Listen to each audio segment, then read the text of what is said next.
you've been working with veterans for a long time. And part of your presentation was about PTSD, which yours was a bit in the context of, again, more veterans and also, people in law enforcement. But as we're learning more about trauma, PTSD is getting diagnosed so much more now than it has been in the past, and probably for great reasons that we're bringing more awareness to it, but also we're starting to learn a little bit about lifestyle and how that's affecting things. So I'm just curious, observationally, what's the state of the state from where you are as far as you're practicing medicine and you're seeing veterans in particular? Like where are we as far as PTSD and diagnoses and treatments and all that kind of stuff? Yeah, that's a huge, huge topic, but I can kind of give you like a short summary. I've been here, Casey, for about a year, almost a year. I started in March of 2023. And, out in the civilian world, I'm a vet, 29 years in the Air Force, flight doc. So, you know a lot about the military, but I really didn't understand much about what, that true military PTSD trauma was, because I wasn't working with the veterans. I was more on the active duty side. And then on the civilian side, trauma usually it doesn't come up that much. We're probably not asking enough about it. And what we mean by trauma in relation to PTSD, where it might affect your metabolic health, because we know that cortisol, adrenaline, and stress and threat assessment, is connected to metabolic syndrome. Because look at police officers, right? Every day, every minute of their job is threat assessment. I'm not in threat assessment mode here. I'm in my office, but I'm not worried that that trash can has a bomb or something in it. So like I'm not living in that space, but that constantly in that space creates the starters of visceral fat, as we talked about with Anna. So adrenaline, so they get visceral fat because cortisol, adrenaline pump glucose out of the liver and insulin has to go do its job. And you could do that for a year, 2 years, but over 10, 20 years of a military career, and then you come back and your brain is still in that kind of threat assessment mode. So veterans have 3 times the rate of type 2 diabetes than non-veterans. And Wow. you kind of step back and you pause and you're like, wait a minute. This group was once, like, my clinic is exclusively post 9/11 combat vets. Right. So these guys weren't just like, okay, these were like the uber well enough to deploy downrange to do combat. So this you take a group of like warriors, perfect human health people. And why do these people all have diabetes? I mean, I expect 3/4 of high school graduates now, because they're pre-diabetic and they don't even know it, right?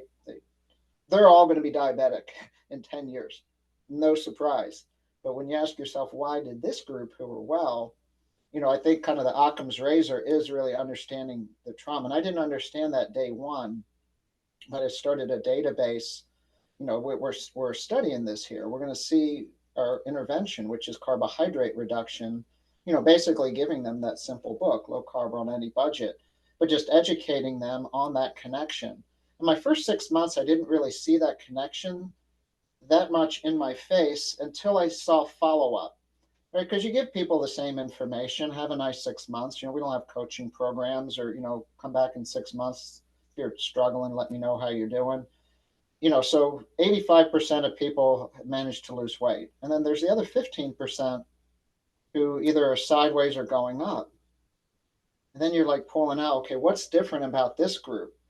And that group is still kind of in that world. Like they get out of military service, Casey, and they become like a law enforcement officer, right? Because these are like alpha males. They don't like boring jobs. They like to be, that's why they join, right? So they're like, and they go right back into that type of work.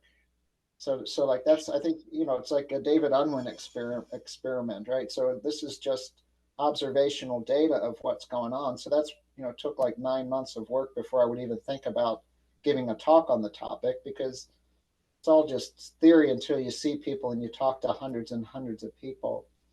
But yeah, so now when I see people in follow up, I'm very comfortable now talking more about the trauma and the stress for the ones who are struggling. Ones who are doing great, they tend to be through it. They have a job, everything's going pretty good, right? So they may be 10 years remote from the military duty, but people that are a little more acute.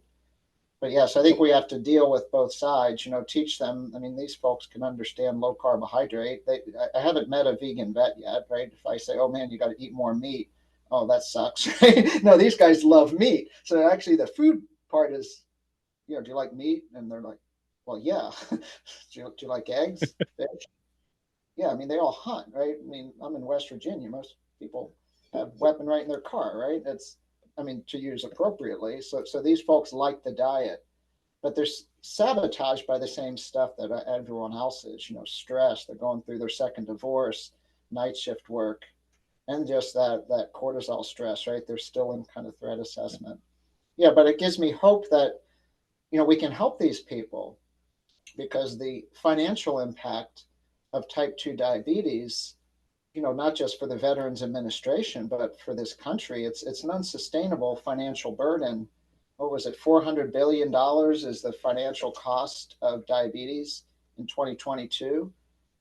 People like trying to put well, what's that mean? 400 billion. We play with the national debt all the time with multiple zeros, but our U.S. defense budget is 800 billion. And you're like, whoa. And that's not even the heart disease and the Alzheimer's disease and the liver transplant. That is just the diabetes care.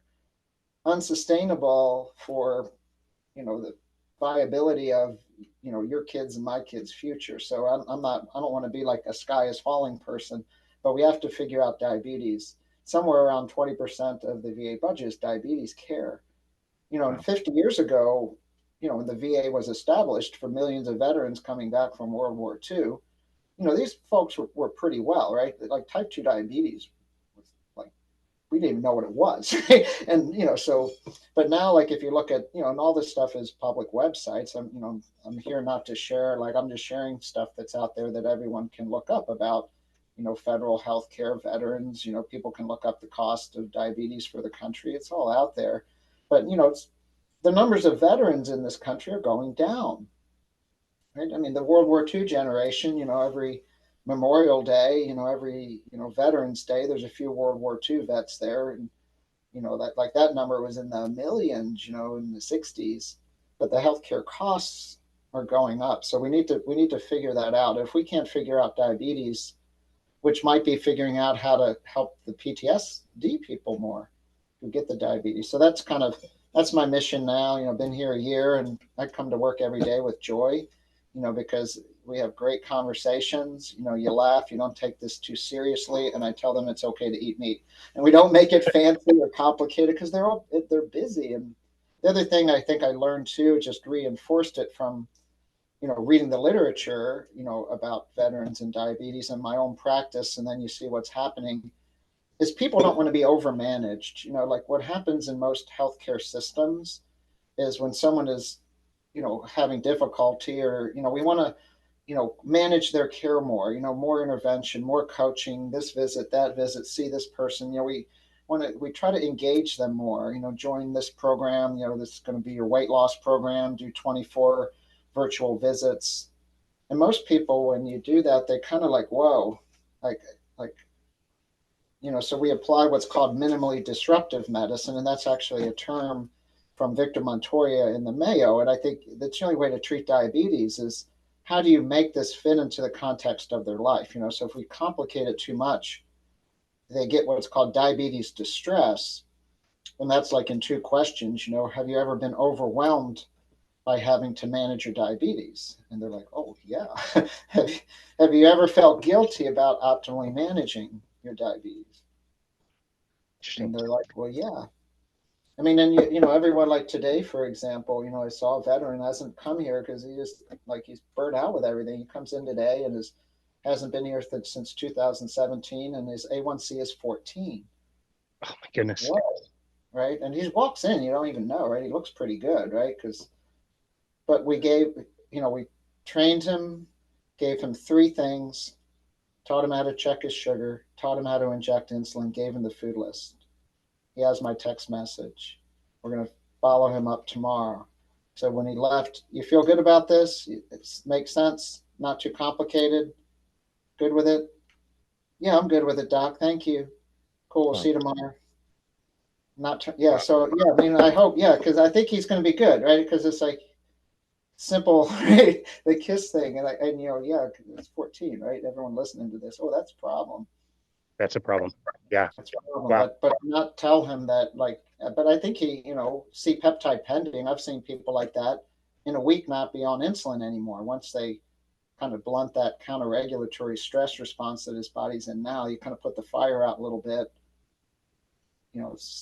let beta cells chill a little bit. Who knows, in 2 weeks, he could be good. That quick.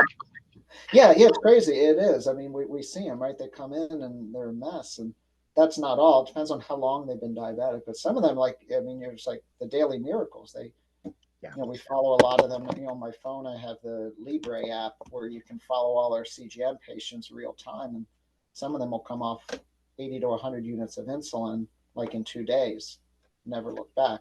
But those Amazing. folks aren't in PTSD stress. So they're the good, right? They're just like, I'm in.